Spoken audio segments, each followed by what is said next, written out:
يوم. حقا جان شان. أنا أمزح. لذيذ. أريد المزيد. لم يبقى لدينا، أكلناها كلها جان شان. لكني لم أشبع. حسنا، سأعطيك طبقي. تفضل كل. والآن خطاب السيدة آكو ساكاموتو، فلتتفضل مشكورة. هيا آكو، حظا سعيدا.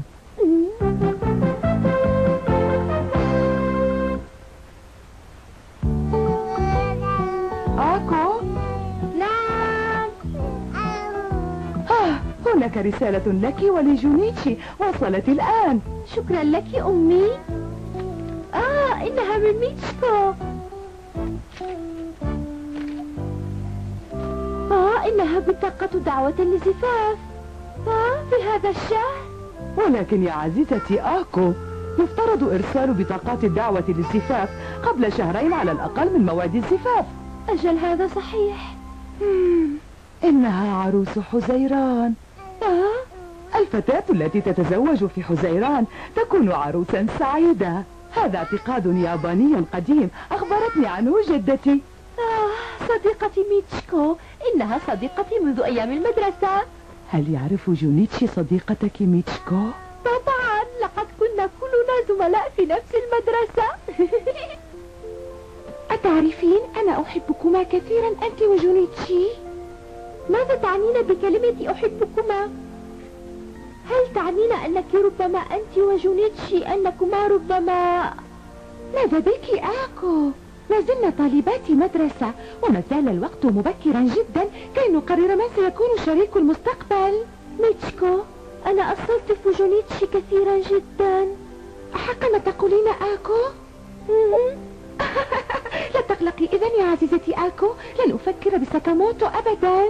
شكرا لك، أنت أفضل صديقة عندي. أتعرفين آكو، الزواج أهم أمر في الحياة. ليس عليك اختيار الشريك بتسرع، عليك التفكير جيدا قبل اتخاذ القرار. من ستختارين؟ سأختار رجلا غنيا وسيما وطويلا. هذه صفات فارس أحلامي آكو، إنه الأمير في القصص الخيالية. ما رأيك بهذا؟ يا ترى من هو الرجل الذي اختارته ميتشكو ليكون زوجها؟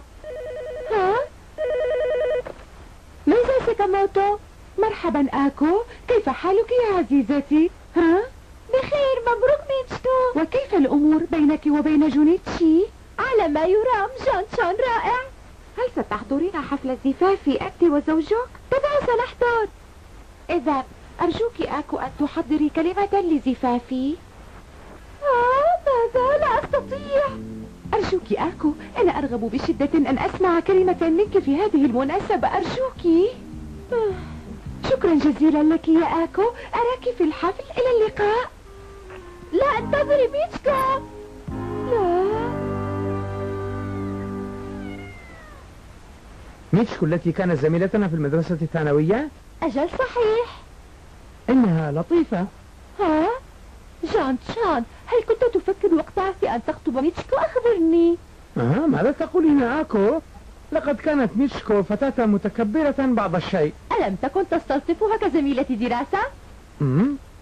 كل الزملاء جيدين.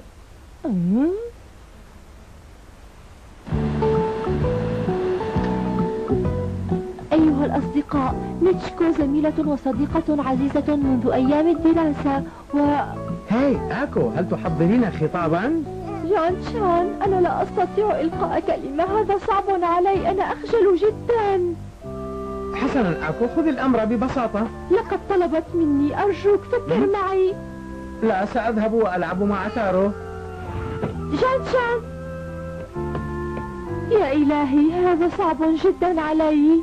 عما سأتحدث يا ترى؟ سأختار رجلا غنيا وسيما وطويلا. فارس أحلامي هو الأمير في القصص الخيالية.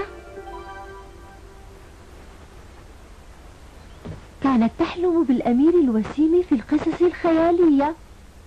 خطرت لي فكرة رائعة.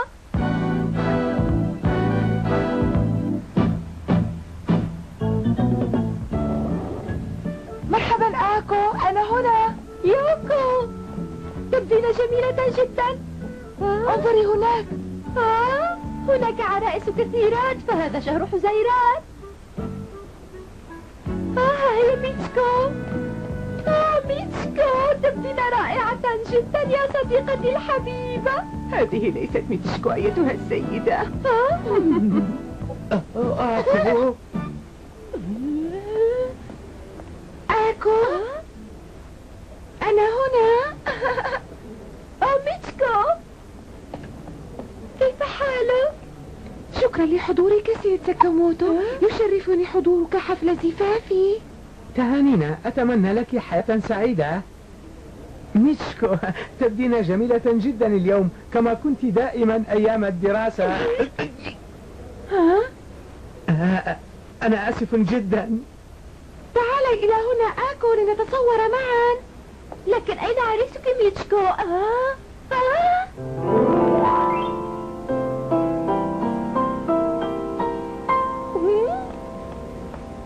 تشرفت بمعرفتك، عروسك تنتظر. لكن تفضل لنتصور معا كلنا. آكو، ماذا تفعلين؟ أتعرف على زوجي ميتشكو. لكن هذا ليس زوج ميتشكو. يا إلهي، ماذا حدث لك اليوم؟ أنا آسفة. آكو، أعرفك على زوجي.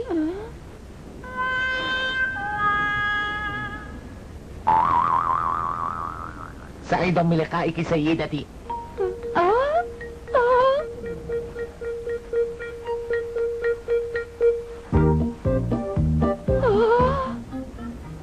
أكو، هيا لنسلم عليه. حاضر. أكو، تشرفت بمعرفتك. أهلا بكما. سمعت الكثير عنك من ميتشكو سيدتي. ربطة العنق مائلة قليلا، دعني أعدلها لك يا أميري الوسيم. أرى أنهما ثنائي لطيف جدا. ما رأيك بهذا يوكو؟ قولي. أكو تنظر للأمور بمنظار خاص. ابتسموا. شكرا. ابتسموا ثانية. آكو، أنا أنتظر خطابك بلهفة. حسنا. فارس أحلام ميتشكو مثل الأمراء. جون ساعدني. بماذا؟ بشأن الخطاب، ماذا سأقول؟ أخبرني أرجوك. يمكنك أن تهدئي وتتكلمي بعفوية. لكن ماذا سأقول؟ الآن خطاب السيدة آكو ساكاموتو، فلتتفضل مشكورة. هيا أكو، حظا سعيدا.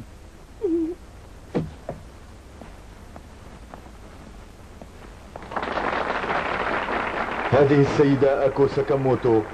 مرحبا، أنا آكو وأنا صديقة ميتشكو. يا إلهي، أنا مرتبكة جدا. كيف سأبدأ؟ آكو ساكاموتو هي صديقة ميتشكو المفضلة منذ أيام المدرسة الثانوية.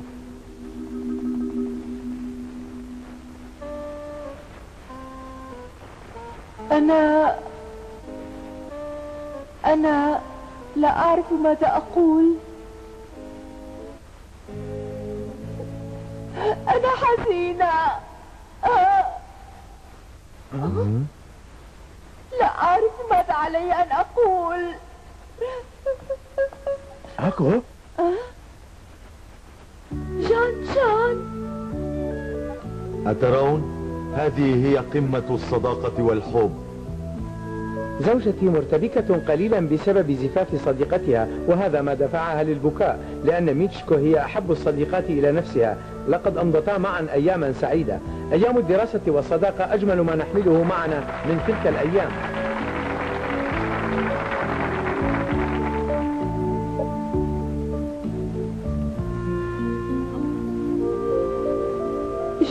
جون، أنا متوترة جدا.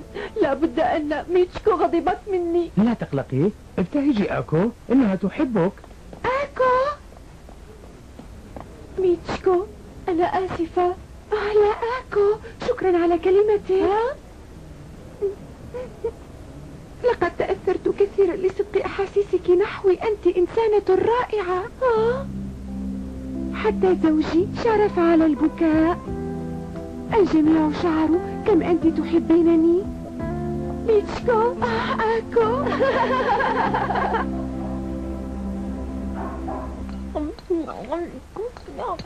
آكو، ألم تأكلي في الحفل؟ ألم يكن هناك وليمة للمدعوين؟ لم أستطع الأكل لأنني كنت متأثرة.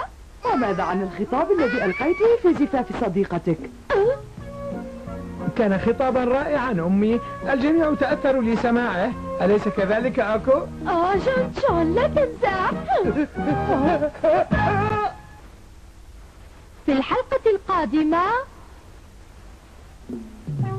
نبقى في المنزل بسبب هطول مطر غزير، ويبدأ تارو باللعب بشكل غريب، ثم تكون هناك مناسبة خاصة أزور لأجلها منزل والدي. ما هي المناسبة يا ترى؟